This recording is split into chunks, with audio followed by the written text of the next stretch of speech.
Guys దయచేసి ఈ video మొత్తం చూడండి. ఈ ఒకసారి లొకేషన్ చూడండి ఎంత బాగుందో.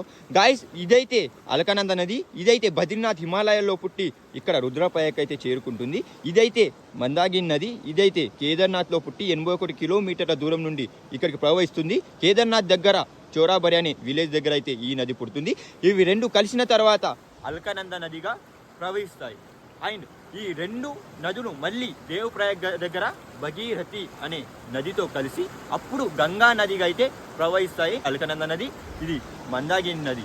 అండ్ దేవప్రయాగ్, ఈ ప్రయాగ్ అనే పేరు ఎలా వస్తుందంటే ఏవైనా నదులు కలిసే చోటు ఉంటాయి కదా, 2 లేదా 3 నదులు, అక్కడ ఆ విలేజ్ని ప్రయాగ్ అనే పేరు ఇస్తారు. ఇప్పుడు ప్రయాగ్రాజ్, దేవప్రయాగ్, ఈ రుద్రప్రయాగ్ అలా అన్నమాట. నా పేరు రాజు, నేను హైదరాబాద్ నుంచి కేదార్నాథ్ పాదయాత్ర వెళ్తున్నా. ప్లీజ్ దయచేసి ఈ వీడియోకి సపోర్ట్ చేయండి. అండ్ దీనికన్నా మంచి మంచి అద్భుతాలు అయితే నేనైతే మీకు చూపిస్తాను.